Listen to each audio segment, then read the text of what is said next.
Welcome, everybody, to the Making Awesome podcast, episode 161. We're going to be talking all about maintenance, something that we talked about a little bit in the Discord, which, if you would like to join, links are in that description or wherever you might find it for wherever you might be tuning in. We got a live studio audience today, as we normally do, since we do these episodes live pretty much every weekend here on YouTube. We've got Queelon1, Ram Online, Mad Cat is here, R3DZ, Build on Sound, and Thomas are all here hanging out, and I'm sure there'll be some more coming in later. But I want to talk about maintenance, because this one's been an interesting one. We were talking about what maintenance to do in the Discord, specifically around Prussias and the maintenance that you should be doing to your machines. And one of them was like, well, you got to take and re-lubricate your bearings. I'm like, I don't do that. I don't re-lubricate the ball bearings on my Prusia. And people were just kind of confused about that. And I said, look, here's the deal. We've got 13 Prussias here. The amount of time and effort that it will take to completely tear them down, repack the bearings every 3 months or so, I might as well just wait till the bearings fail and then just replace them. Which might sound like kind of an odd thing to hear, but it's all about time. So we lubricate the system with sewing machine oil. That is really what we use here. Prusia recommends Super Lube specifically. But, hey, we do this simply because it's easy.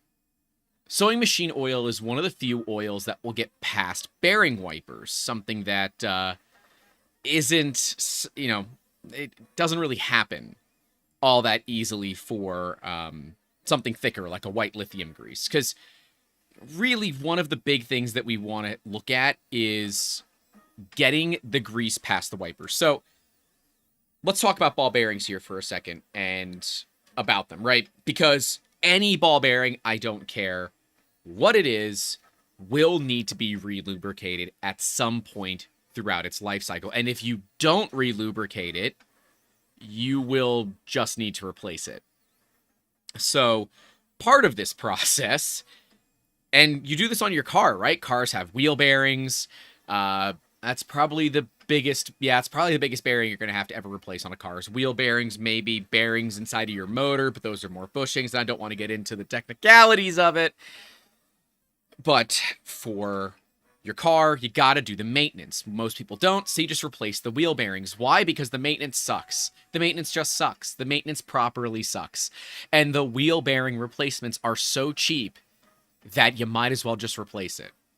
And I take somewhat of a similar philosophy with 3D printing. And it's kind of dumb, but I want to dig into it. So, printers. Right? We know that they all need maintenance. Every printer at some point, sometime, somewhere, eventually will, 100% will need maintenance. The problem that we have is that maintenance takes a very long time. And as a hobbyist with maybe 1 or 2 printers, that might not be something that comes to your mind or that you care about. And that's totally fine, right? You are not obligated to care about what this looks like on a long term if all you really care about is doing it for 1 or 2 machines. But when you start with, if you start with a lot of machines, you realize that it's not anything to do with what we're dealing with. It's all about time. Maintenance is a requirement, and if you don't handle time appropriately, then nothing else really matters. Apparently, people are having issues. YouTube recently started doing this ad blocking thing, which is a little annoying. Let me see if my output is fine. Yeah, no, my output is great. So I don't know why that's an issue, but I'm sorry if... Okay, alright, apparently refresh fixed it. Great, cool. Everybody's back. Sorry, I try to ignore more of the ISP-related things, but I actually can look at my ping times and see that we're actually doing fine. So, you know, something to note there. Alright. So what's the biggest maintenance that you need to do, right? For most of us, it's lubricating bearings, cleaning the rods, right? Even printers like the Bamboo X1 Carbon that don't use ball bearings, at least on the X-axis, you need to clean those rods, because as you start printing materials like styrenes, like ABS and ASA, those materials will deposit on those rods, and those rods will need to be cleaned often. Now, Bamboo says don't clean them with any fluid. I know some people use alcohol. It's carbon fiber. It's probably fine. And as Geek Toy Box says, you got to clean the build plate. But that is something that you do every single print. The tensioning of belts, cleaning of ball bearings, cleaning of lead screws, those are not things that you do every single print. And again, if you have 1 or 2 printers, that's not that big of a deal. It becomes a really big deal when you have 30, 40, 50 printers. And I'm here to say that I don't do maintenance as much as I should, because I go by the sentiment of I'll just let it fail and fix it later. So this printer, no, this one right here, that one has a flat. That is our first MK3S. It has a flat on the X-axis. So how do I solve it?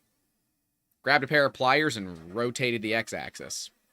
I just grabbed the rod with a pair of pliers and spun it just a little bit. So now there is no flat anymore. That's a pretty easy thing to solve.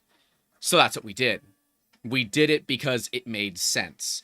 Now, eventually, we will have to replace those bearings. And I know that. But realize the right way to do that is to actually, to maintenance those bearings, is to pull the entire X, the entire Y, and the entire Z apart, pop out all the ball bearings, completely strip them of all their old grease, then re-grease them and reassemble the whole thing. Now, I don't know about you, but if you have to do that on, just on those printers alone, I have 9 of them, although only 8 of them work right now because I had to cannibalize one to get its screen for a fan and a client to get their printer running. If you go through that for all those machines, you're spending a day, if not 2, doing ball bearings. And that amount of time is way too much. It's way too much. And as a business owner, if I got to tear the printer apart anyways, and I'm going to spend time, spending the $50 to just replace the parts and re-lubricating them before they go in is a much better option for me. Now, you might look at it and say, well, Grant, oil and grease don't mix, and they generally don't, but for some reason, the sewing machine oil that we use does not seem to adversely affect anything. The flat that was created on that machine was created before we did our first lubrication on it. That is a 5-year-old MK3S that has the issues, and it's one of the ones that came with kind of subpar grease, and we didn't know it. So we only realized we had a problem when we discovered the flat. That's the bit of the problem there, right? If you don't know there's a problem, there's really no way for you to fix it, right? So, yes, we should have taken the whole printer apart. But when you run a business and you need machines to be running all the time, you don't necessarily get that option. So instead what we did is, right at the edge of it, I grabbed it with a pair of pliers, I spun the rod. Because the bearing is moving over 1 spot or 2 spots very, very often.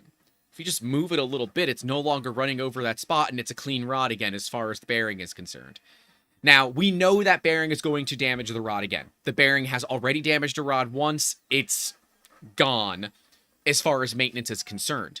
However, we still believe it's important to get as much life out of it as we can. And when we notice it start to get a little wiggly, which is the easy way to see if you have a bearing problem, see if you can actually, like, when the flat is riding on the bearing, you can actually see the hot end kind of jump as it's moving. It was kind of weird for us to see the first time, but we quickly figured it out.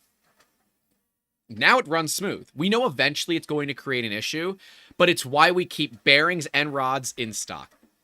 Because of the time that it takes to do this. You have to look at what the time is worth to you and what your time is worth to your business, your hobby, whatever it might be. So let's dig into the actual timing, because timing is kind of everything, right? If you've got the time to do this stuff yourself, then do it. Who cares? Get it done. But if you are trying to do a bunch of stuff, right? Get a bunch of stuff done, and you're in the middle of a production run. You don't have time to take a machine offline to do maintenance on it. You have to kind of run it a little bit farther. Now, with that being said, we do have to look at this fun problem known as printers failing exactly when you need them not to.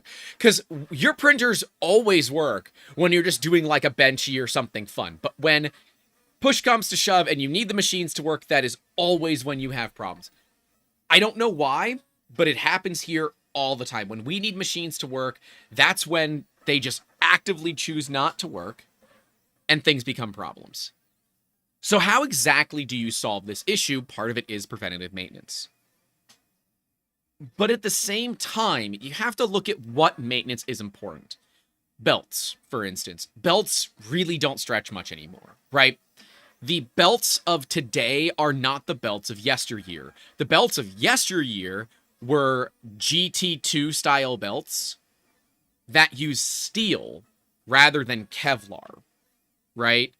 The steel will stretch. Kevlar really doesn't. And proper Gates GT2 belts don't often need the kind of tensioning that you might be told that you need, because they really don't stretch all that much.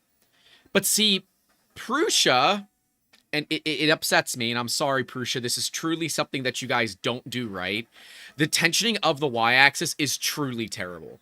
If you've ever had to retension the y-axis on an MK3S, you know exactly what I'm talking about. You have to flip the whole gosh darn printer over. You have to get Allen screws into a little tiny space. It sucks. And there are some easy prints online that you can do to put a tensioner on the front of the MK3S. And you put an Allen key right underneath the screen and you can tension the belt that way. And that is exactly how we do it. It's exactly how we do it. Now, yes, when you first get your machines, you do have to do some tensioning, right? The belts will stretch a little bit, but after a while, we don't see them stretching anymore past a certain point. And I'm assuming that's hitting its yield, where it's no longer stretching, and it's going to eventually just snap. But see, I guess Prusa's made it easy because they have this whole belt tuning app now. I don't know why, because the MK3S just tells you what its tension is, and you check to see if it's within parameters. If it's within parameters, great, you're good to go. But some people really, really like tensioning their belts often. And what happens is they end up with belts that sound like banjos rather than belts that sound like a really low note on a guitar. See, you don't want your belts to be all that tight. You want them to not be twangy, right? You don't want to think you're going down the river in Arkansas. You want to think that you're, I don't know, somewhere up near Tennessee, I assume. And so some printers have made this easy, right? Some printers don't even use belts. Hell, the Fusion 3 F410, it's directly above me, behind me. I guess I could move the camera to show you guys that. Fusion 3 F410. That machine does not have belts. And in fact, you cannot tension it. The only belt that it has is on the Z-axis, and I don't think there's a way to tension that, but there is not a way to tension the X and Y. It uses Spectra. The problem with Spectra is that it tends to snap, because it doesn't bend, it doesn't stretch, it snaps. So that one kind of sucks. I'm not exactly certain on that machine, but I've never had an issue with it, so I guess I can't complain too much. When we look at different types of maintenance, though, when you look at printers with V-wheels, and you look at some of the problems that V-wheels can have, and it's why we look at V-wheel printers with a little bit of, I guess, trepidation to use them in a print farm environment. Like, I think the Anchor Make M5 is a decent printer, but the fact that it is V-wheels means that it is infinitely more problematic to service, because you have to nail that tension of the V-wheel, and as those wheels wear down, you must replace them. There is no kind of getting away with it. Once you run out of room on that eccentric nut, that's it. Party's over. You need to replace all the wheels. And that is a ton of time that not a lot of people want to deal with. And I don't blame them. I don't want to deal with it either.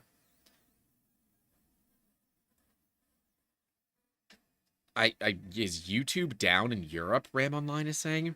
And I guess those that are saying they're having issues with internet, turn off your ad blocker. I think YouTube is being mean to people with ad blockers right now. Oh, okay, so Down Detector is reporting an issue with YouTube. Yeah, I kind of hate that Steve and I stream at the same time, and I have been debating about changing our streaming time so that Steve and I are not kind of forcing people to be between the two.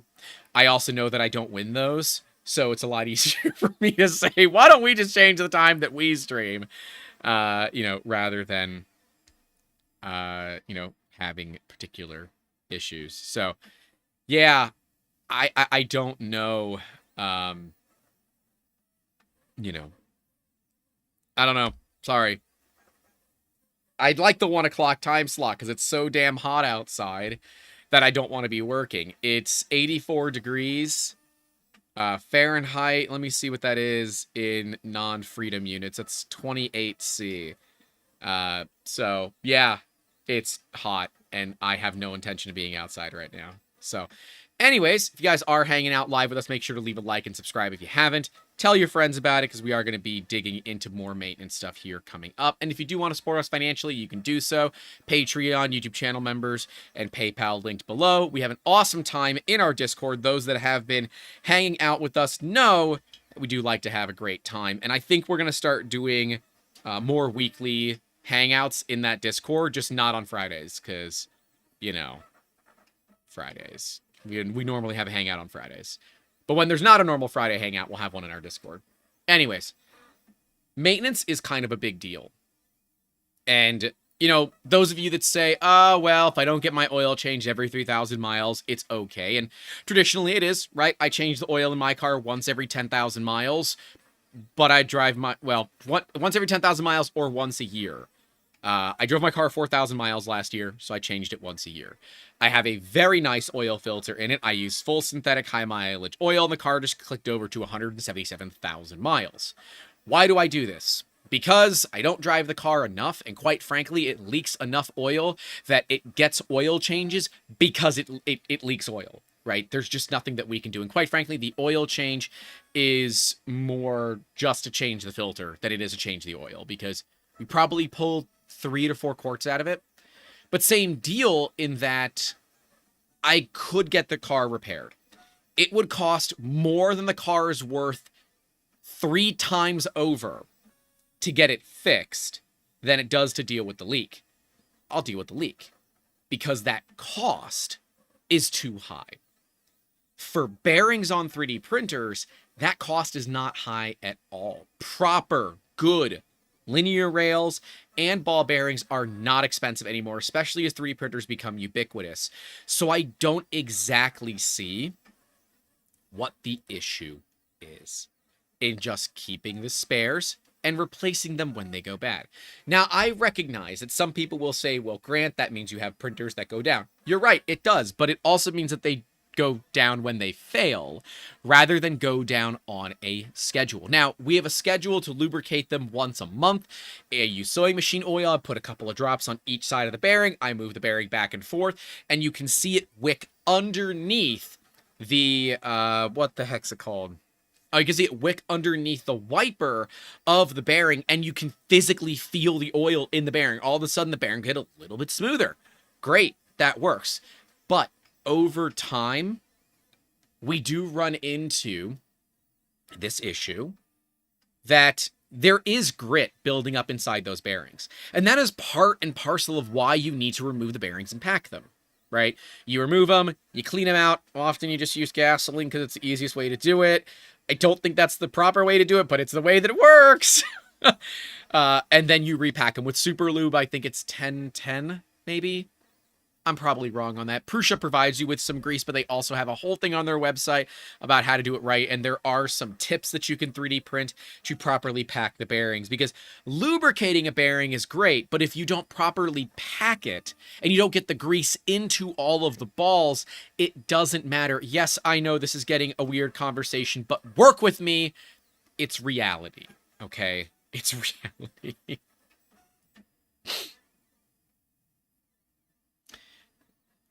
R3DZ says, have you figured out your miles per quart? There are a few things that depend on my car. One is how much I run the car. So the more I drive, the less oil that leaks, as long as I drive nice. If I let the car sit, it tends to leak oil faster. Even further, since it is a VTEC, it is the old school Honda VTEC. It is a 2002. With 177,000 miles, so 177000 for Max there, who was saying 77,000 and it's leaking oil. When I have to accelerate heavy, since the VTEC system in the Honda is hydraulically operated and it uses oil as the hydraulic fluid, we know the VTEC solenoid leaks. So every single time I have to put my foot to the floor, we know it leaks oil. So if I drive politely for the car, it doesn't leak a ton of oil. But if you deal with crappy Florida drivers from time to time, you get a little bit of oil hitting your exhaust. And I am working on fixing that. Somebody, I don't know who, finally came out with the part that I need. Honda doesn't sell it. You can't buy the part that I need. Now you can, because a third party finally made it, and I have bought the part, and I just need to take the time and get it done. Anyways, we're moving on from car talk. I could go into this because I do all the maintenance on that Honda, and I love working on that car. But yeah, nothing is perfect. Similar with your printers, you have other things that you need to look at. What about cables? What about wiring? All right. On the Prusa, the bed thermistor is the thing that breaks the most often for us. And in fact, it used to be in my coffee cup here on my desk, but they're over there now. We've tried to reorganize some of my office. I keep so many of them in stock, it's not funny. And we found that, yay, open source, buying the actual pieces from Prusa is way too expensive. Like, it's like $10 a bed thermistor or something like that. Instead, I bought in 200 of the connectors. I bought in the little crimps bits to do it, and then I bought regular bead thermistors, and it worked perfectly. And I find they last the same amount of time, and I can cut the cables to fit exactly the amount of length that I need, which is awesome. That's how we do it. But it's also because we need so many of those parts, and we have some printers that still use the old school style glass bead thermistor. So it's better for us to have one SKU of part that gets a different SKU of end crimped onto it. Now, I've gotten pretty good at crimping with needle nose pliers. You should buy the correct crimps, but those are expensive and I don't have that kind of time, so I just crimp them by hand. But we figure we replace bed thermistors once a year, and if they haven't failed, we replace them all in December. It's coming up, and I'm not looking forward to it because it takes an hour or so per printer to do it, because you have to go through and undo all the cable management, and yeah, it sucks. And that means it takes us a minute to get things done. But if that's the one thing that I have to do that is preventative, I will go ahead and do it. You figure the overall time that it takes to replace ball bearings is about 2 to 3 hours per printer. That kind of time is not that big of a deal when you're small. It's a much bigger problem when you're a big print shop. And yeah, you could have employees do it, but then you're paying for staff time to do something. And your time has value as well. There's a lot of time here that we have to look into, but not all of it actually makes sense. Let's look at the time value of getting this done, and maybe I can help everybody here understand why we choose to do it this way, even though we know it damages printers. And this is part and parcel of why we tell people, unless it is too good of a deal to pass up, do not buy used 3D printers. Time. We have talked about it so many times here on the channel that people often do not value their time enough. Let's say your time is valued at $30 an hour. You make 60 grand a year, $30 an hour. I know that's a little high, but I like 30, and I think if you're starting a business, valuing your time between $30 and $50 an hour is a great place to start. Again, don't try to value your time at minimum wage. You could make more than that flipping burgers. Why would you work for less? But further, you have overhead to deal with, and Uncle Sam, or whoever your Uncle Sam might be, is going to take a percentage of your earnings. Here in the States, I'm taxed at almost 30%. So if I make $1 and I put it in my pocket, I actually really only put about 70 cents in my pocket. Welcome to America. And that means that I have to charge more for my time because I get a massive hit on my taxes every single year. When we look at this problem, we say, all right, Grant, you value your time between 75 and 150 an hour, depending on what you're doing. Cool. Average person will value it around 30. Let's use 30. If it takes 2 hours to do ball bearings, and you're going to be doing them, what, once a quarter? That means you're spending $60 per printer per quarter, okay? 4 times a year, that is $240 per printer per year in time alone. I would much rather do it once a year, maybe.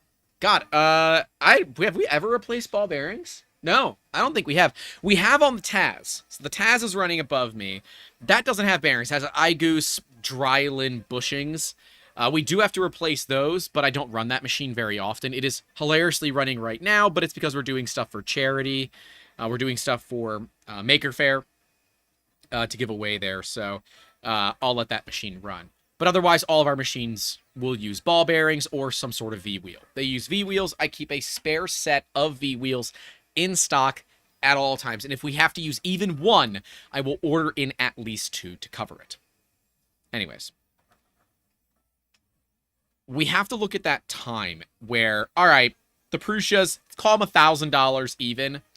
You're spending a quarter of that machine's value in time every single year cleaning its ball bearings, when instead you could be spending it once every 3 to 4 years in time plus materials. See, it's all about that amount of time, and you have to look at what's called the opportunity cost. The cost of you doing printer maintenance could be you getting sales, making phone calls, doing client stuff, doing a mail run, getting into meetings. There are so many other things that you could be spending that time on. And if you're sitting here twiddling your thumbs wondering what to do, your printer probably needs maintenance. Go and get it done. But if you're the type of person who is always busy, that doesn't always get a lot of time off, don't waste your precious hours during the day on trying to fix a printer that just isn't worth your time. And I get it. Some people's financial situations might mean that they can't easily repair their printer because there's cost involved. And yeah, you can spend a bunch of extra time and money fixing a crappy printer to make it print well. And you have to look at it and say, well, wait a minute. If we don't have a solution, we don't have the money to make the problem go away, and yet we're throwing small amounts of money and time at this all the time, What if we limped this machine along until we saved up enough little bits of money here and there to make it work to buy a better machine? I'm just saying, there's a lot of value there that could be useful. That might be good for those of you who are trying to struggle with what, you know, the right move is. Geek Toybox saying, video crashed for me in app and won't restart. I have no idea what to do, guys. That's not on me. Hilariously, for once in a long time, the crashing that you're dealing with, not on me. I have lost 3 packets, and I can see it in dropped frames. My ping time is kind of rough. It's up and down. But everything here is stable, so I'm sorry. It's not, it's an issue with YouTube. It's not me. For the first time in a long time, I can blame somebody other than my internet. And I'll take it. For now.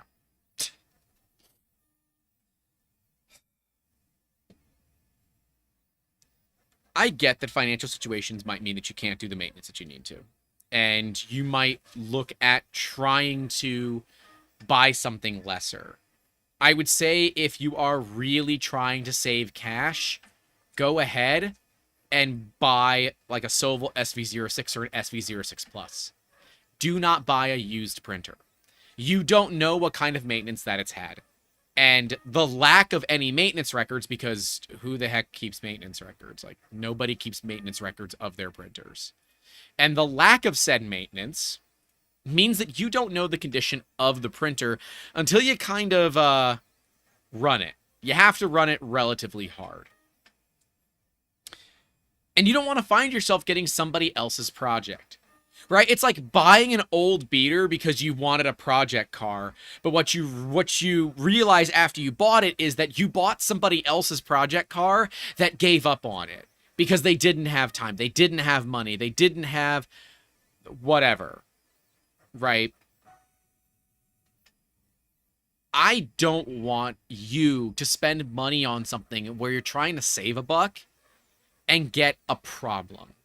Unless you want a problem, and then I guess you do you, boo? Honestly don't know. Some people like the challenges, and I totally understand. I mean, we bought a challenge. So we bought a MakerBot Replicator 2 out of California. Mad Cat actually helped us buy it. And it's missing a lot of parts. We're going to be building it on stream. We're going to be rebuilding whatever we need to. And yeah. So we bought a project knowing that we bought a project. But we did that because it was also really cheap. Don't buy like $100 Ender off of Facebook. That's a bad move. In fact, there was somebody in South Florida selling a bunch of Prussias, MK3Ss. I think it was 17 of them for $4,000, and every one of them had some sort of a problem. Every single one of them had some sort of a problem. And I said, well, if these are problems that they didn't intend to fix, why would you want to? And what else did they not do that makes it so that you don't want to buy this, well, project car of a printer? I get that really cheap MK3Ss and $230 each, George White is saying, that's a great deal. But if you don't know the condition of the machine beyond, oh, it's got a bad bed thermistor, oh, it's got bad bearings, oh, this one's got a bad screen. If you don't know the condition beyond those problems, and every single problem that every one of those machines had was an issue that would keep you from being able to test the machine, then you're buying a project. You're not buying a printer. And while, sure, having a bunch more Mark IIIs would be great, it doesn't make sense to me. George White is probably buying bamboos. No, as far as I'm aware, this individual is getting out of the business. So, yeah. Tiffany Torgerson says, funny story, we had a print go overnight, woke up to a mess. The nozzle is now missing and had to replace it. Can't find the nozzle. Do you think it's lost in the glob? And how, if at all, do we... Oh my god. Send me photos of that for Print Fix Friday. So what likely happened is your nozzle sheared off. You're going to need to get a set of easy outs or a screw extractor to get the rest of the nozzle, which is still stuck in your printer most likely, out. If the nozzle came unscrewed during a print, that's a completely... Yeah, be careful of that. Anyways, you do... If your nozzle came off, you don't want to reuse it. Just replace it. Nozzles are cheap. If you need to get a set of screw extractors, which wouldn't be bad to have, especially if you're running prints fast, you might need to use screw extractors to get that part out. But it's why, if you're not maintaining your printers well, don't run them overnight. And if your nozzle came unscrewed, like Tiffany said hers did, I'm sorry, but there's something else going way wrong there. Nozzles don't just come unscrewed. In my 15 years, I have never had a nozzle come unscrewed. Ever. I have sheared nozzles. I've had nozzles wear out to where they snapped. I have never had a nozzle come unscrewed that isn't a Revo. Revos do often come unscrewed, and I kind of hate that, and it's why you're supposed to check them before every print. But they don't come unscrewed a lot. They come unscrewed enough for you to notice it based on your Z offset changing, but... Normally, you don't need to tighten your nozzles if you hot tightened it from the beginning. But if you do suspect that your nozzle is coming loose, you should see it pretty early. You'll get blobs that will seemingly come out of nowhere. And those blobs are where the material is passing around the screw threads of either the nozzle or the heat break and is kind of dumping that filament into the hot end of the printer itself, causing problems. That's where you need to say, all right, now I got to go ahead and tighten the nozzle. I don't think we've ever had V6 nozzles come loose. I'm sure it's happened, but I can't think of any immediately. But if it is coming loose, I would question why it's coming loose in the first place. If it wasn't hot tightened properly, that might be a problem. That is something to keep in mind. Now, I don't want to, like, poo-poo on somebody, because I get it, mistakes happen, but definitely if you're not running something like a Revo, or a system that doesn't require a hot tightened nozzle, assume your nozzle needs to be tightened when it's hot, and assume that it needs to touch the heat break. If you have a separate nozzle and heat break, your system needs to be hot tightened. And that is when you need to be very, very certain that you are tightening the nozzle to the heat break, okay? You tighten the nozzle to the heat break and not the nozzle to the block.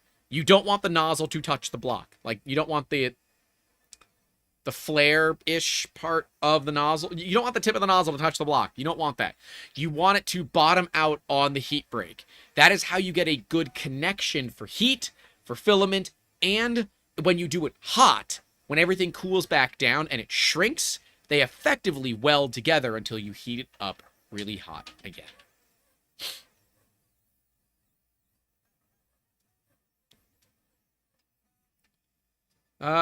Someone else said something about nozzles.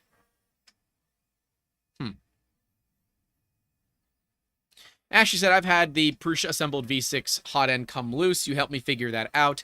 That's why I have a Revo in the first place. I'm sure it can happen.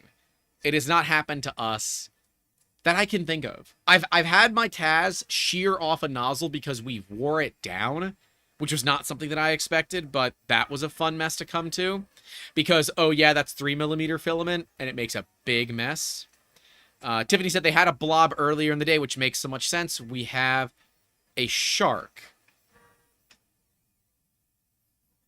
Okay. Shark? Is Shark a 3D printer brand? Not that I'm aware of.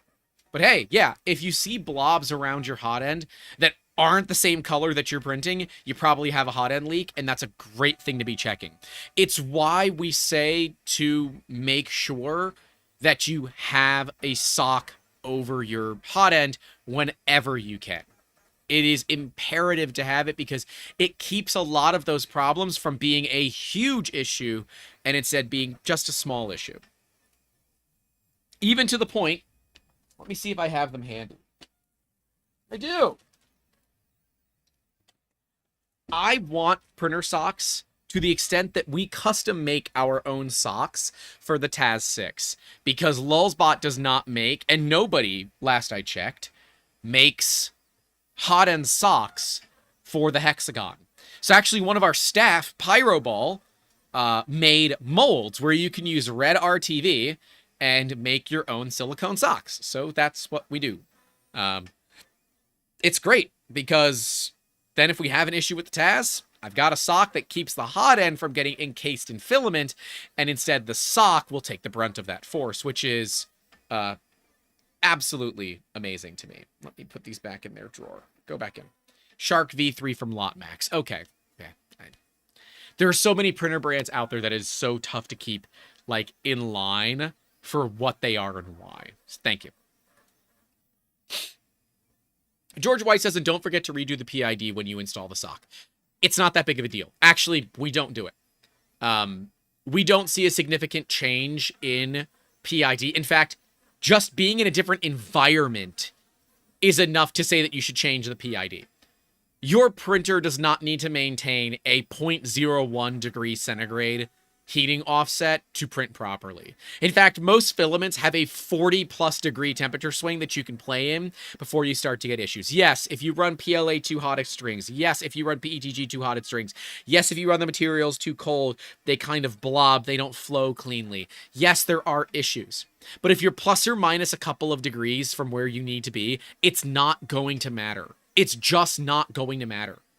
Now, sure, if you're dealing with like the cocoa press or, you know, a chocolate print or something that needs to be very specific, totally I get that. Totally I get that. But, yeah. It's not something that's simple. And PID loops, when it gets cold in the winter, you should be viably redoing them. Because your ambient temperature is so different that your printer is going to cool down faster with a colder ambient temperature. Which is stupid, but technically it's not incorrect. And it's why I say don't worry about it. People always talk about PID tune, PID tune, PID tune. I don't think it's that big of a deal anymore. Most PID loops are pretty good from factory. And as long as your printer actually has PID enabled and isn't just bang bang, and it uses PID, it's probably just fine. So, what can you do? What can you do to ensure that you get good prints as close to every time as possible? You need to build a maintenance plan. Oh, I didn't even see Fotis here. Hi, Fotis. I didn't see you there. I'm sorry. Your black icon is tough to see on YouTube's dark mode.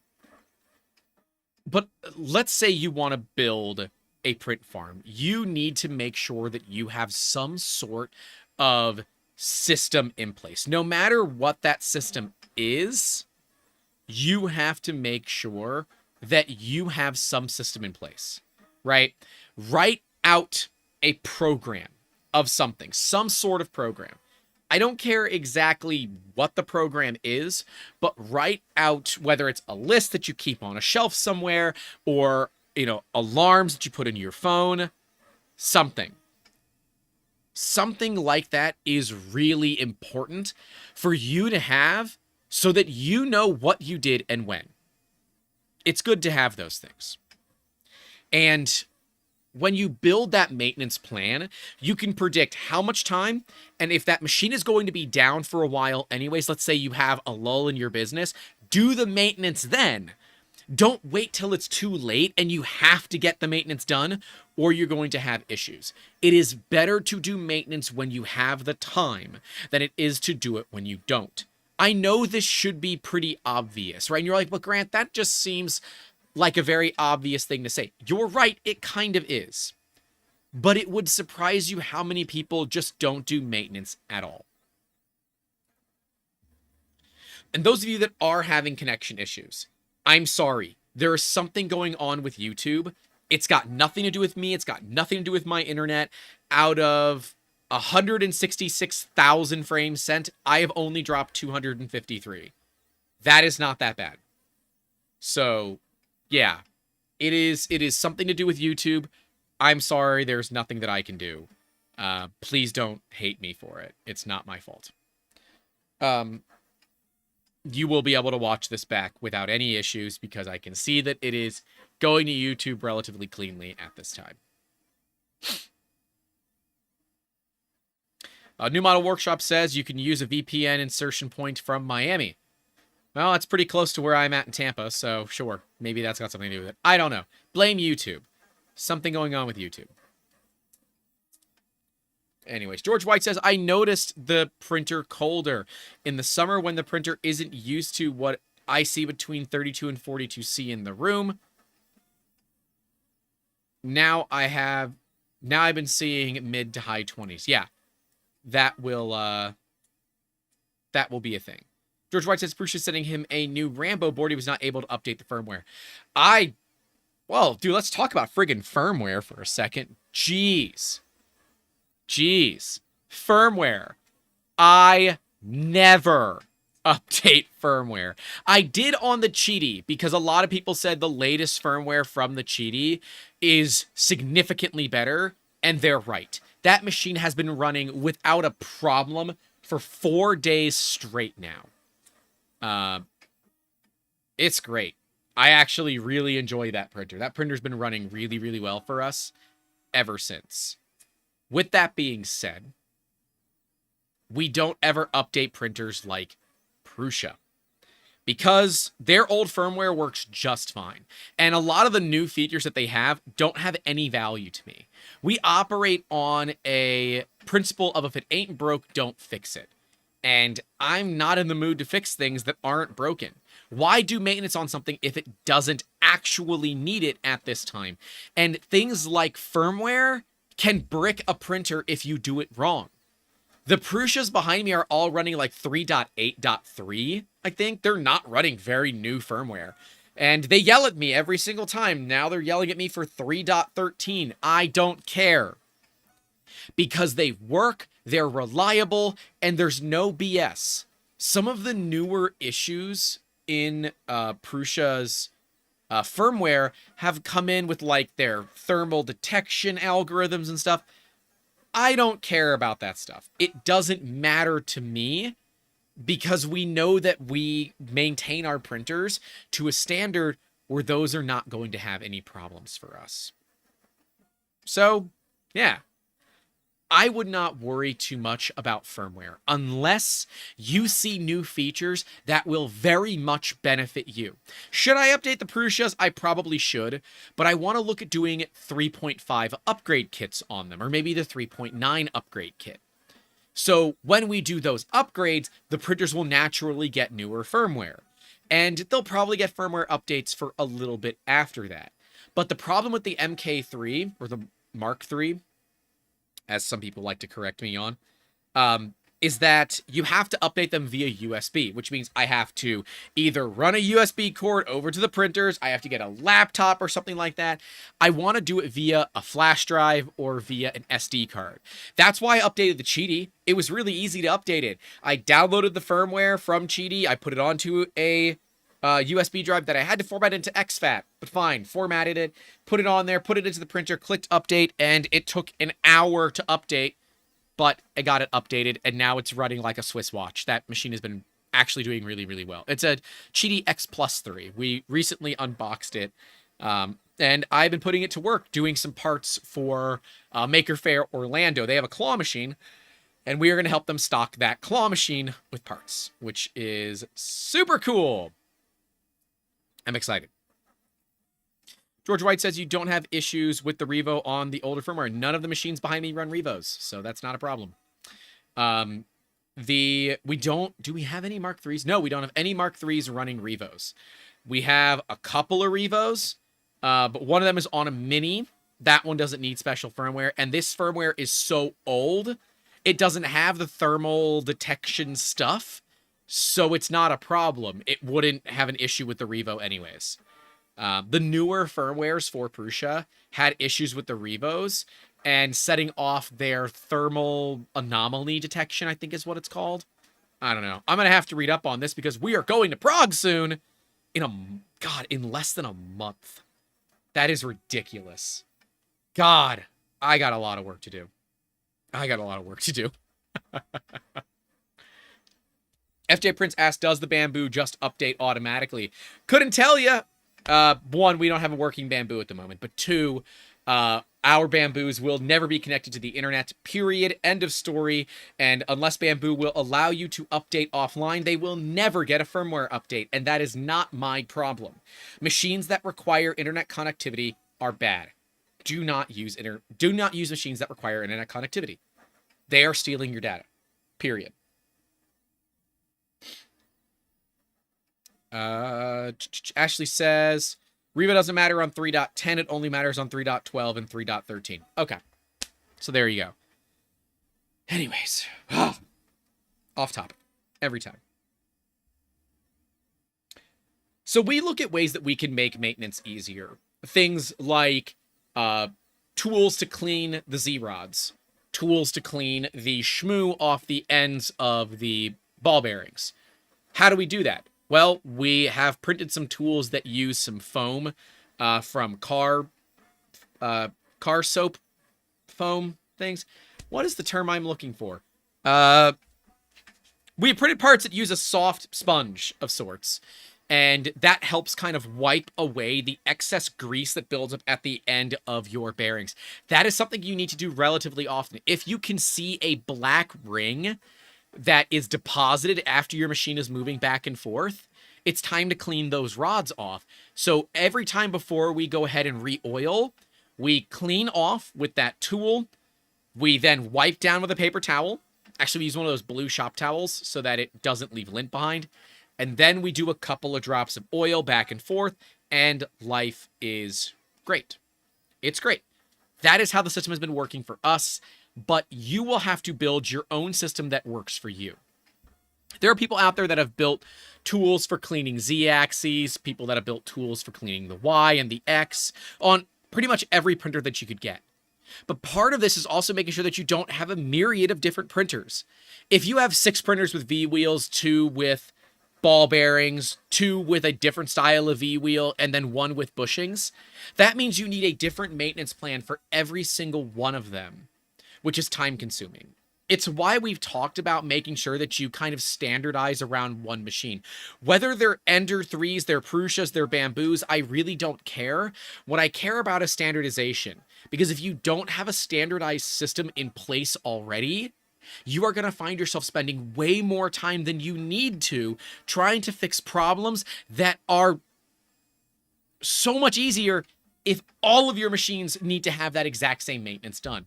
Because you can determine how long it takes the problem to pop up and build a preventative maintenance plan that gets ahead of it before you see failure.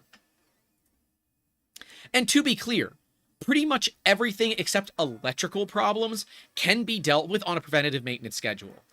We found out that over a couple of years, on average, we burn through bed thermistors once a year. So if the printer hasn't burned a bed thermistor in that year, we just replace it out of a abundance of caution. So instead, we just let it ride. And printers that... Oh yeah, what the hell? YouTube is giving me the little lines. Why are we having problems? Yeah, even it's buffering on my side. That's really weird. I hadn't seen the buffering on my side yet, but I do now. That's weird because we're not dropping frames and we're not dropping packets. So, I have no clue. I'm sorry. And I have completely lost train of thought. But we just lost a ton of viewers, so I guess we have to give them a second to come back in. But having those preventive maintenance schedules is what's important. If you don't have that schedule, you will find yourself doing emergency maintenance when you don't want it.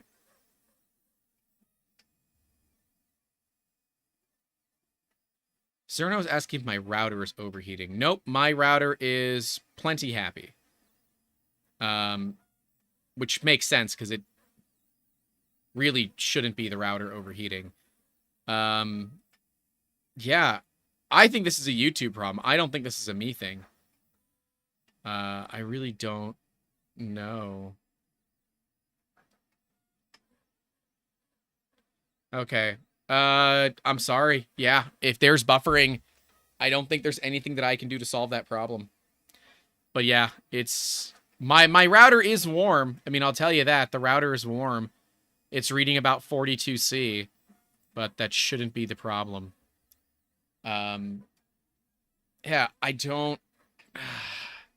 What I'm concerned about is that we're actually losing footage from the live stream. I'm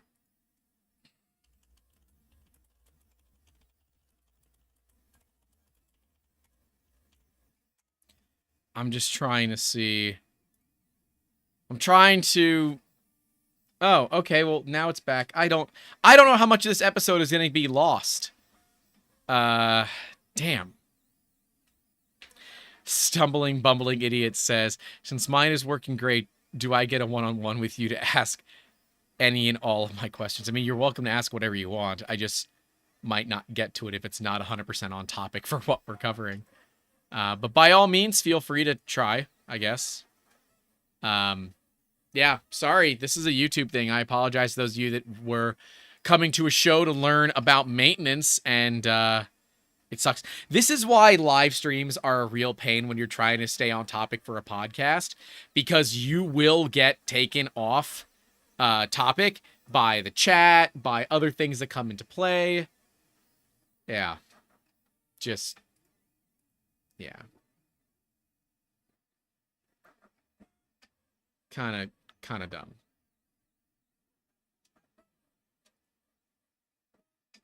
How often do you clean your print beds? I clean them every single print, and you should too.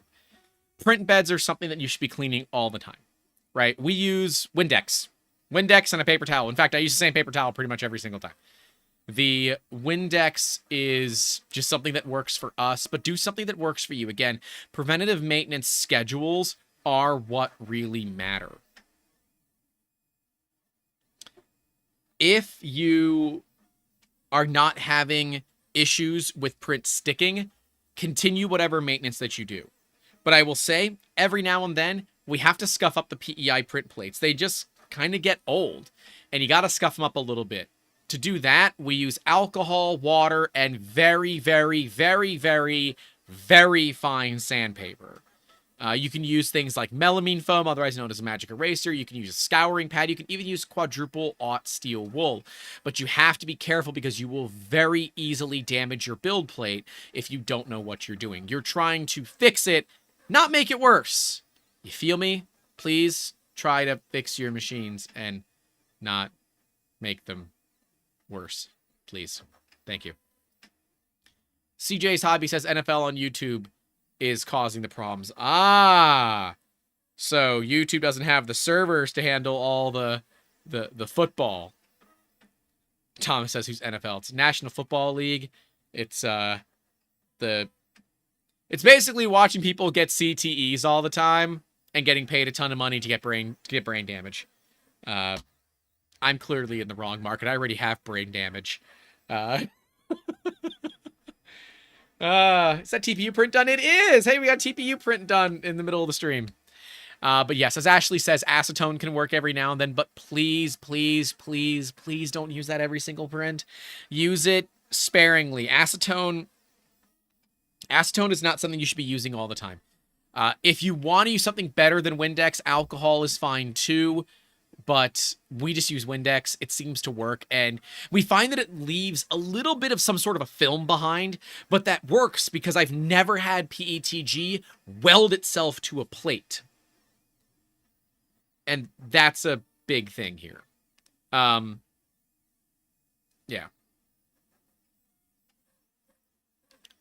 The NBC live stream is still smooth, Zerno says. Well, we are dropping people like crazy. I'm getting frustrated, so we're probably just going to call the maintenance stream pretty soon. Or I have to ignore the chat. So I'm not exactly certain what to do here, because we went from almost 40 people watching to less than 20, and that's very frustrating to me. And I'm sure it's because of YouTube. So YouTube is once again hurting my way to make money. Thanks, guys. Appreciate it. God, I hate it. Yeah, they're prioritizing the NFL streaming. Of course they are. All right. Thomas says to ignore us, so I'm moving over to watch something else on my other screen. If you don't see me talk to you, I'm sorry. The maintenance plans are important. So we have a maintenance plan that we go through. It reminds me in my phone once every 6 months to do certain things. I get a reminder once a month to do lubrication. It's a very, very easy thing to do. And if you miss maintenance, you build it so that's okay, right? If I happen to miss a month of cleaning and lubricating the rails, it's okay. It's not going to be the end of it, because you've done it so well every single time that it doesn't need it. You're just putting it in there so it has it in the event that it could be valuable. So don't feel bad about it. But if you do miss it for some reason, make sure that you remember it either the following month or heck, the following day. You don't want to leave it running if you don't have to. Because machines that aren't maintained properly will eventually break on you, and they will always break when you don't need them to. Right? When you're in the middle of a big job, they're going to fail. When you're in the middle of doing something important, they're going to fail. They're not going to fail when you're just doing little tiny parts. They will fail when you have major problems. So, don't put yourself in that position. But it's also why we say to keep a bunch of spare parts around. We keep spare hot ends around, like spare built Prusa hot ends. We keep them around because I don't want to deal with any of the crap. I want it to just work. And that value of it just working is important. And if that means I have to hold a couple $100 of parts in inventory, some of which I've never used. I have a spare Rambo for Prusa in inventory. We have never needed it. We have never used it. It has never been a thing that has ever mattered. But in the event that I do need it, I don't want to wait 3 or 4 days for Prague to get it to me. What I want to do is use what I have in inventory and then wait a couple of days for it to come from Prague. That's what's important to me. That's what I care about.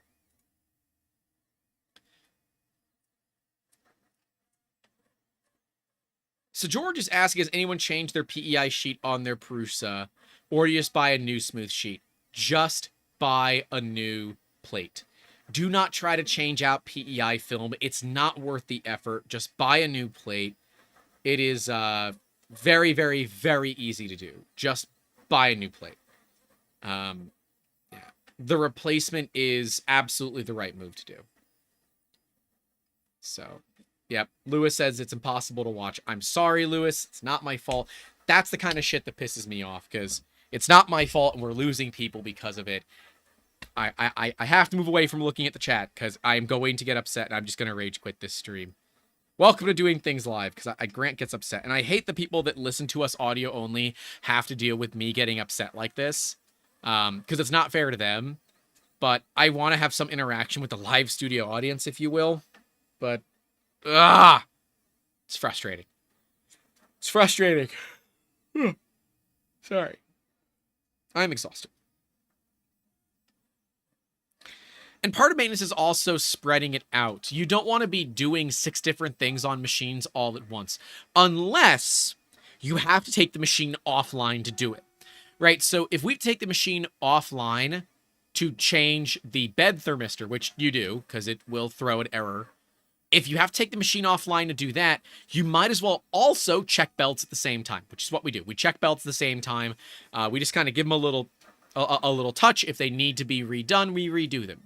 We keep spare belt in inventory. We actually keep, was it 5 meters? Yeah, it's 5 meters of real Gates GT2 belt in inventory. We do it because if belts start to get to a point where I'm seeing a little bit of fraying or a little bit of damage, I just flat out replace them, because it's not important to me. It's not important to try to make something that is mildly broken run, when instead we could just fix it.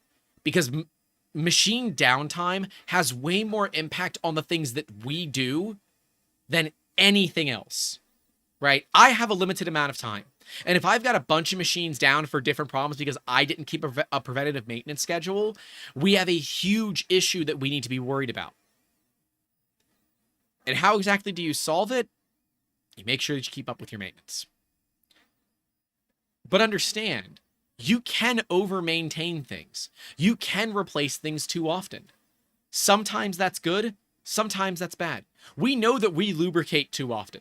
And we see that because we see a buildup of gunk at the end of the rods. I'm okay with that because that gunk is gunk that was either inside of the bearings or on the rods that has now not made it into the ball bearings anymore. So, in fact, it's actually created a better situation for us than under-maintaining, which would allow that dirt, grime, grit, and etc. to get into the part and wreak havoc.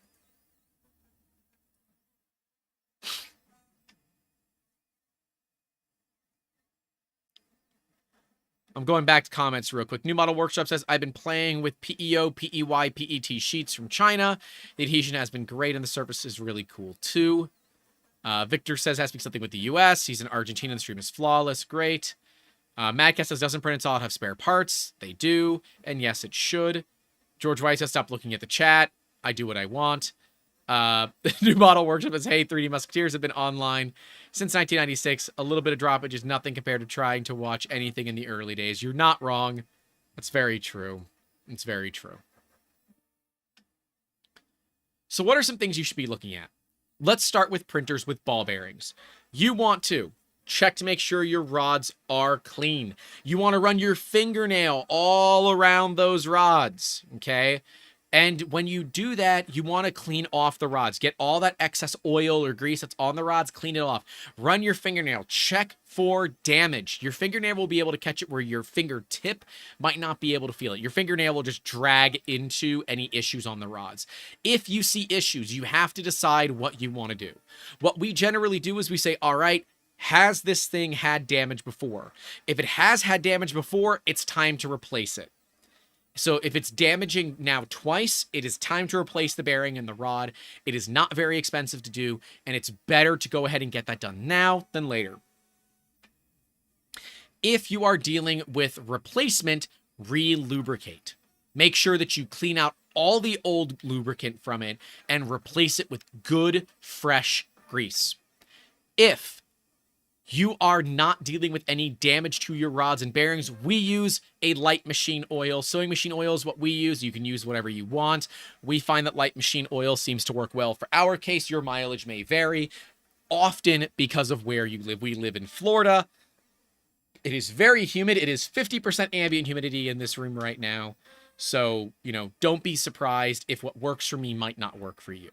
Try and see what happens, I guess. Check your lead screws. Lead screws can gum up. Now, Prussia's, they use a POM or a Delrin for the actual lead screw nut. So you shouldn't have any buildup on it, but it's good to just wipe it down and make sure there are no issues. For your Z-axis ball bearings, make sure there is no buildup on the top or the bottom of the rail. If there is, and even if there is on the X and Y, wipe it off and make sure that you clean it. Clean the ends of the rails with alcohol to make sure that any grime or grit is gone. That, clear alcohol will show you any grit that still remains because it will show up on your paper towel. We specifically use blue shop towels or terry towels, ones that don't have any lint. That way we're not leaving behind anything on the machine itself. We wipe down between prints, the print bed, as well as any extruders or nozzles that are exposed. If you have exposed teeth on your extruder, we like to just kind of clean them out with a toothbrush between every print, although we only have a couple of machines that have those. We go ahead and wipe the nozzle down between prints if it does have some gunk on it. If it doesn't, it's fine. We check just visually, is the nozzle sock okay? If it's not, we replace it. We look at doing replacement ball bearings once every few years. So far, we have one machine that is likely going to be needing ball bearings in the next probably 3 to 6 months. I'm going to let this one run till failure, and we'll see, because I'll just swap it out for one of the other farm machines. Sorry. I'm not breathing enough. And because we have that second farm machine that we have for spare, it makes it easy for us to just go ahead and run things to failure. But if you are expecting a big job to come up and you need the machines that could fail at any time, go ahead and do the maintenance now, pay for it now, rather than having to pay for it in the future when it's gonna, cost you a lot more money. You also want to make sure that you clean your print bed. If you have a PEI plate, we use Windex, but alcohol will work well as well. Be careful of using acetone, it can damage things. If you are having issues with print sticking, make sure there is no oil on the build plate of any type. Alcohol is a great way to verify that. And if you are still running into some issues, you can look at adjusting certain settings like temperature and heat. If your print went from running well to not running well over time, you might look at scuffing up the print bed with something like sandpaper, steel wool, or something like that. That is very, very, very fine grit. Do not run like 60 grit on your print bed. You will destroy it. And if you prefer to keep the smooth, non-matte appearance, you can go ahead and just use acetone instead. But be very careful with the acetone because it will damage the plate. As for textured and satin plates, please follow manufacturer specifications. We don't use them very often here, so my knowledge of how to, resurface them, if you will, is limited, but I would assume sandpaper will have the same effect. You just have to be more careful about removing that residue because it can likely get stuck into the nooks and crannies of it. For a printer with V-wheels, you want to make sure that you basically do everything for the printers without V-wheels, right? Check your belt tensions. Check to make sure the slots that the wheels move in are clean. Check to make sure the wheels are clean. Check to make sure their tension is good. Remember, with V-wheels, you must retension them over time because they will wear down. If your printer has a cantilevered Z-axis, you have to make sure that that cantilevered Z is still running straight and true. If it's not, adjust it so that it is. What I'm trying to get at is printers with ball bearings require way less maintenance overall than printers that use V-wheels. And that's because you don't have to retension ball bearings. They either work or they don't. There is no in between for them. They either work fine or they have failed. And that's kind of what I like about the ball bearings. It's not a lot of BS, where you would often have BS with other systems. Let's check comments one more time. George White says, I don't have fingernails. I bite them off. You can still run the back of your fingernail over it, even the little bit that's left. If you are having issues, get like a toothpick and run the toothpick. The toothpick will catch it too. Xenon G says they have an MK3S Plus. Hot end thermistors reporting lower temps than expected. I read online people needing to replace these once a year too. How much lower? If you are not reporting, let me see. 25, 26, 27, 27. That one just finished a print, so 31, 39, and 26, 26. So across the 4 printers, I'm getting different temperature sensing. That's okay. If it's like 5C lower than you would expect, yeah, you can check that. Replacing them is not that difficult. The Prusa, it is a bit of a pain, but it's not that bad. You should not have to deal with replacing the hot end thermistor very often because it is really, really well cable managed. The bed thermistor, on the other hand, for Prusa is not the best cable managed and does tend to fail about once a year. 30 seems to be accurate. Just stuck at 240C when I set it to... Oh, when in reality it is 310. Oh. Okay, you can try replacing your thermistor. If you replace thermistors, be careful. The cartridge-style thermistors are very easily crushed, and you don't want to really apply a lot of force on that grub screw to put them in. The bead-style thermistors, when you do screw them in, make sure you're not crushing the wires or crushing the insulation on the wires because that will obviously affect things. If your printer is stuck at 240C and it's actually reading 310C, that's a big issue, and you should stop printing immediately and look at solving that problem first. Now, you could have had something go wrong in the motherboard where it's not reporting properly, but yeah, that would normally be thermal runaway. But if the printer is not knowing that it's in thermal runaway for some reason, you have that issue. Now, these machines also use MOSFETs. If you had a MOSFET fail, MOSFETs fail closed, which means they will continue to heat until Kingdom Come. If you are also getting a reading error, there are just so many little things that can cause this. I would start by replacing the thermistor. Absolutely start by replacing the thermistor. Just be careful when you replace it. Don't screw in that screw too tight or you will damage it and cause it not to read properly. Xenon says he got a thermal anomaly warning, and if I set 240C or higher, it goes into thermal runaway.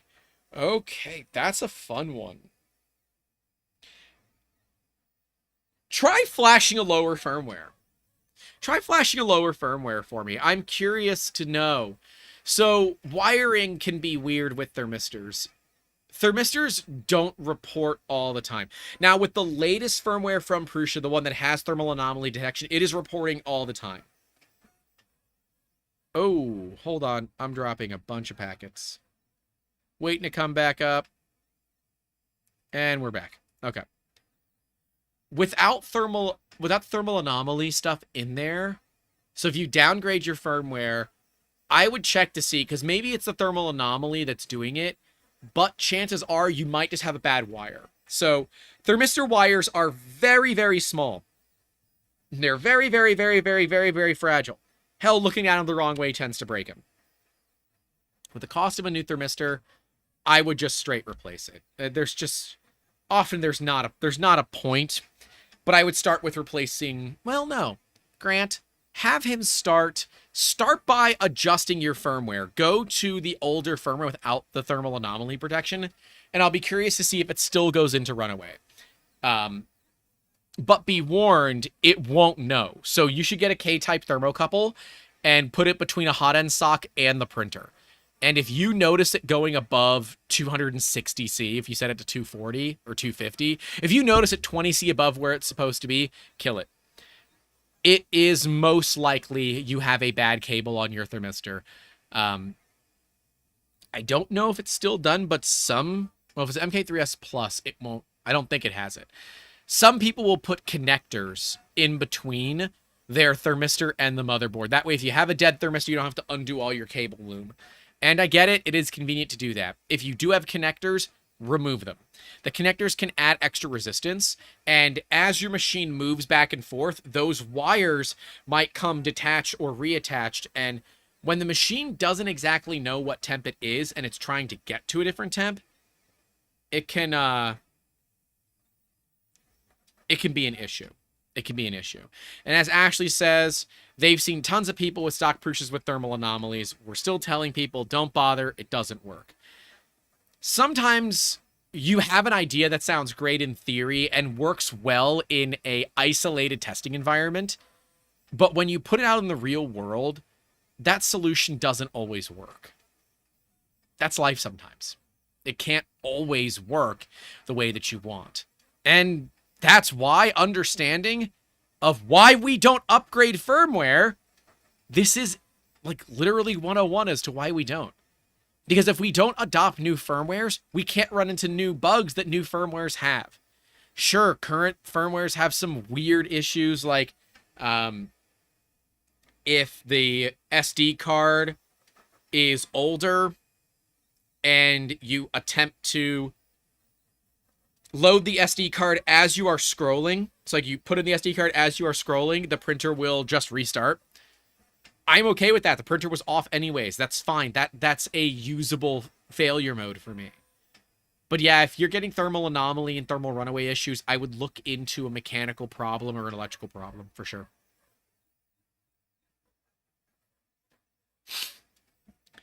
But yeah, maintenance for end users, right? A one printer or two, you should be taking your machine apart, lubricating the ball bearings, and doing it correct. As a business, I can't. The amount of time that stuff takes for every single printer to do it all the time doesn't work for us. And probably doesn't work for you. You might try to do it, and we certainly did when we first started.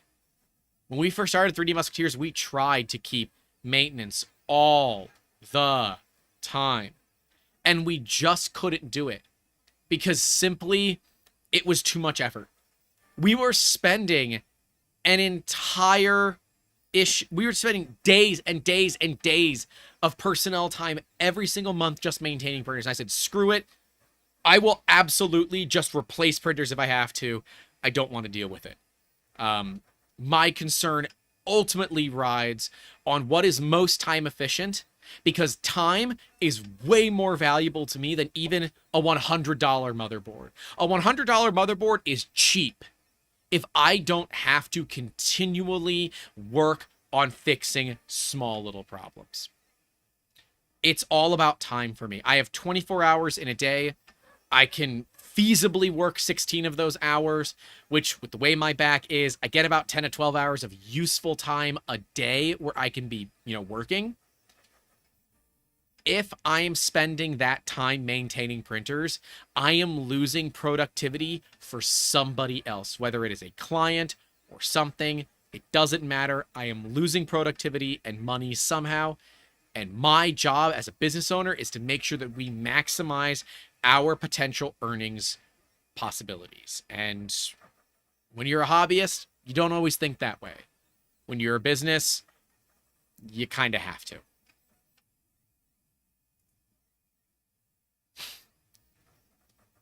Thomas said, did my Clipper timeout issues with Cheaty go away with the update? So far it has, yeah. The machine has been running like a Swiss watch. It's ran 3 kilos in 2 days, and it's running great. So it's on kilo 3.5 right now. We're doing little makey robots for Maker Faire Orlando. We're doing them at 70 millimeters tall because they have a claw machine coming up, and we're going to help put them in there. Polymaker is sending us like 6 kilos of filament, I think, right? 6 or 8. I think it might be 8. It's $200 worth of filament. We're getting $200 worth of filament, and we're going to be bringing all of that filament in Make Robots printed to Maker Faire to put into the claw machine so that kids can win them for free. And I'm excited for that because that's a cool little fun marketing thing that we get to do every now and then. Let's see. George White says, check your part fan for bad wires. Take the little sticker off and look at the wires connection for thermal anomaly. Interesting. Yeah, I mean, if your hot and cooling fan and part cooling fan aren't working right, yeah, that could be an issue. I do find the part cooling fans on Prussias, those fans have very delicate wires. So be careful with those. Don't let them dangle because you will have issues.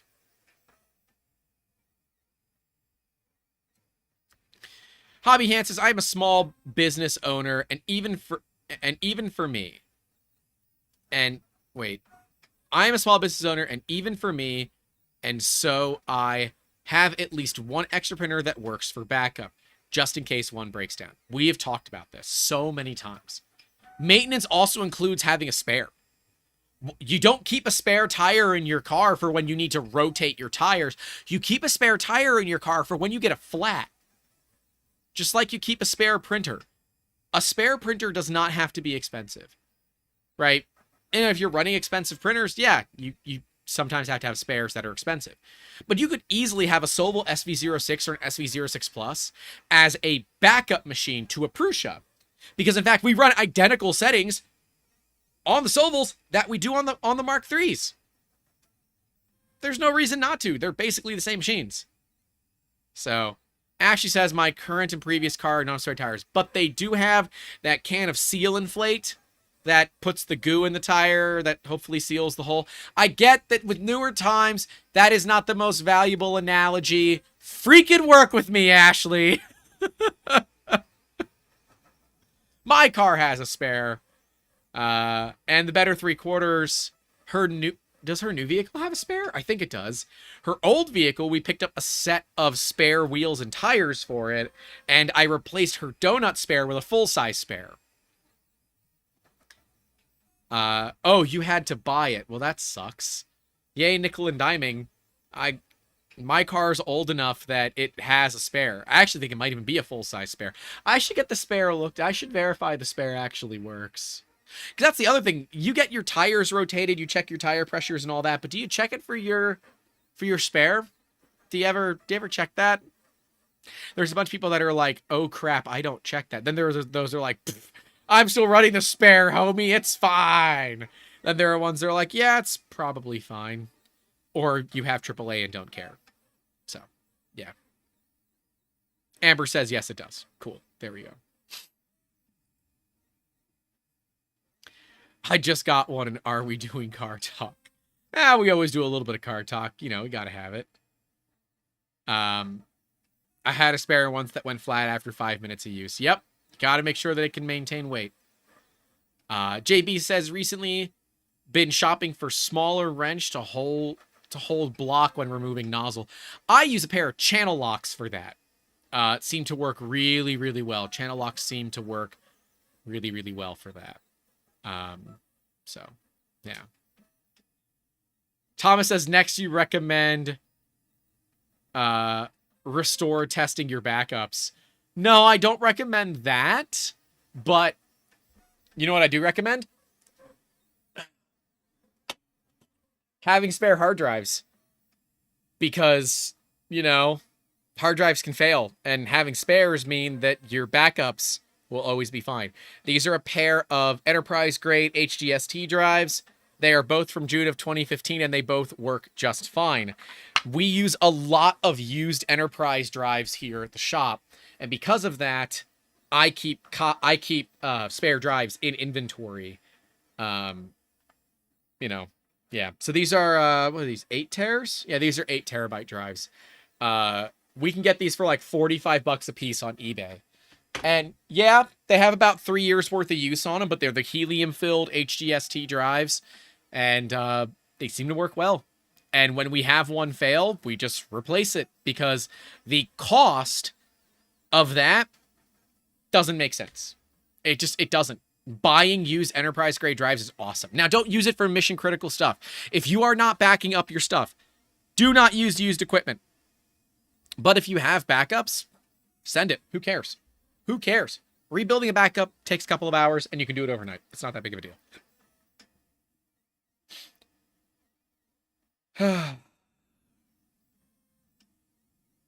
I'm not breathing enough, I think. Like, I'm yawning because I'm not breathing enough because I'm talking too much. Ashley says, what's a hard drive? I'm sick of hard drives failing. Yeah, I would too, but when we have over 40 terabytes of drives in a PC, that's our editing PC, I can't just use solid state for that, man. That gets so expensive. I will stick to hard drives, especially the old enterprise ones. They're cheap and they have plenty of life left. Anyways, guys, different printers require different maintenance. If you don't know what your printer needs, take some effort and look into it. You can reach out to us and we can help. I think we might look at doing some sort of video on like making a maintenance plan for your 3D printer. I think there's some value in that. That way those that are kind of new can build that kind of thing quickly, right? You want to make sure that you have a maintenance plan set relatively early on. That way, when you do have problems, you're at least getting ready for it. So, Matrix Dio says they have 4 in RAID 5. They need to link someplace. Thank you. My next present to myself. Tony uses removable hard drive cartridge systems, RDX. Something tells me that's a joke. Ashley is running a Commodore 64 with SSDs. That's freaking dope.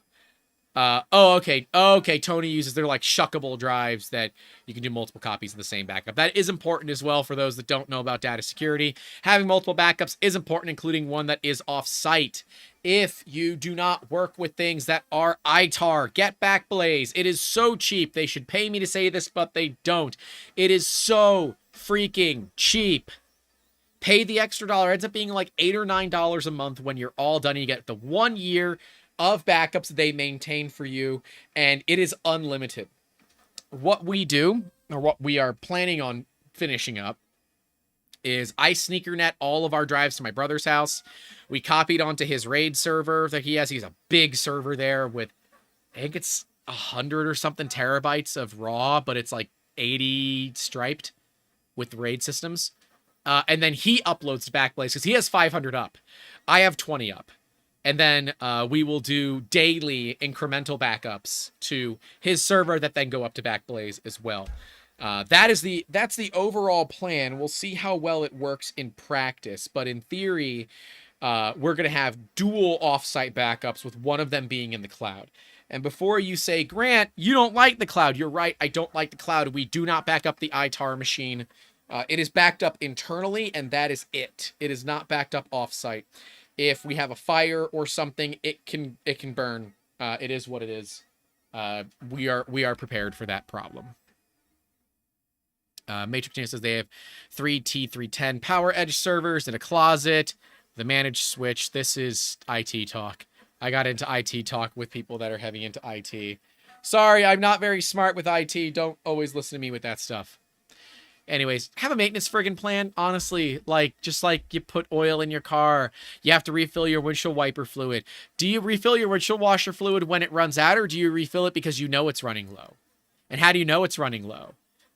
In the summer in Florida, we refill ours basically every week because we get a lot of bugs and we want to make sure we can keep them clean. I also live down a dirt road, so there's just some things that we deal with.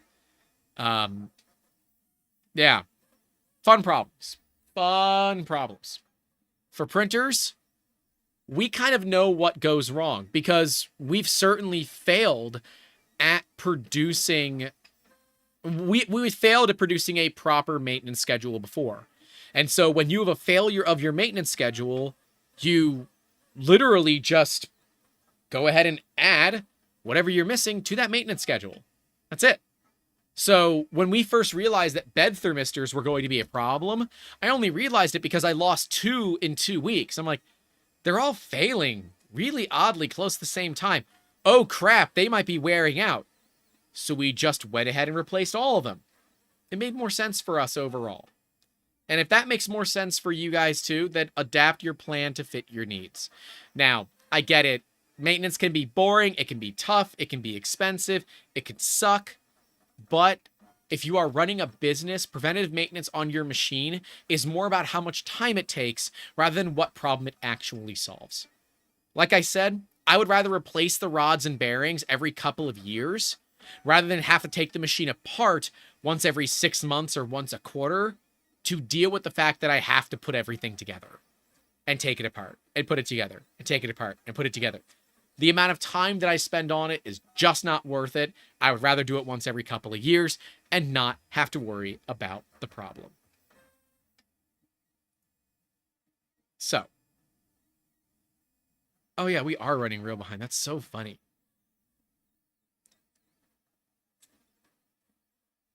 Let me save that bit because that was a good bit. Do you guys have any questions before we end? We're at an hour and a half, so we're at a good stopping point. Do you have any other questions about printer maintenance, why it matters? Oh, custom parts. Yeah, obviously add custom parts to make your maintenance easier. Make your life easier. You own a machine that can do things to make your life easier. Do it. Great example right here. Parts that I'm working on right now. This is our monopod. Yes, it has 3 feet. It's a carbon fiber monopod. Okay, Amber uses it to film. We just made this part on here. This part, and I know for those that are audio only, I will explain it. It allows us to hold a field monitor lower than the camera. That way, Amber, who is shorter than me, can have the camera at the right height without having to look up constantly. But I also realized that the feet on it are just made out of metal. They don't have any grip to them. So we have been developing grippy feet that go onto it. This makes life easier. It means we won't damage the feet any further. The 3D printed parts are replaceable so that as we go through maintenance, we don't have to replace the part, we replace the 3D print. This is about making life easier. And because it doesn't use any screws, it clicks in. It actually uses the design of the part to click in. It means that I can build these very quickly and we can make the machine work for us. We want something that just works for us. So utilize the machine that can make custom stuff for you to make custom parts to make maintenance easier. If you build a good maintenance plan, it feels like second nature. It just feels like second nature. And you don't end up spending a bunch of time doing useless BS. You spend time doing things that matter. So, if anything else, I don't think so. Do we have any other questions? Do we have any other questions? Matrix asks if he can print it. We are not releasing the file yet. Where do you get the monopod? I have no clue. I bought this off of a content creator. It's a 3-pod monopod, but if you are doing a lot of content creation, spend money on a nice carbon fiber monopod. That's nice. And I think he's asking about the shirts. Shirts will be available soon. I am still testing out printing companies, see who we want to go with. We will have some polls going out relatively soon because I've kind of made my decision. This company, these ones have a little more of a plasticky feel to the printing, but the printing holds up a lot better than traditional DTG printing. So for me, I don't like the way these feel. I like the way the other ones feel. But we might even stand up 2 shops and let you guys choose which ones you want, because it doesn't cost me anything to have the 2 shops up and running. So, New Model Workshop is asking what my quest is and what my favorite colors. Those are not important to the podcast. But my quest is to help others and educate them in the process of 3D printing and additive manufacturing. And basically, we are... I guess I said it last time, but we are building a system called the Making Awesome Academy, where it is a 3-tier system for educate, empower, create, where you can learn about things, you can get empowered to do things, and then you can make things. And that is going to be a paid service that we are going to be offering. It is a way for us to help monetize my time more effectively. And you will see more about it coming soon, TM. And as for colors, the 3DM blue is one of my favorite colors. It is known as Oasis Blue from, what the hell? Rust-Oleum. Rust-Oleum makes it in Oasis Blue.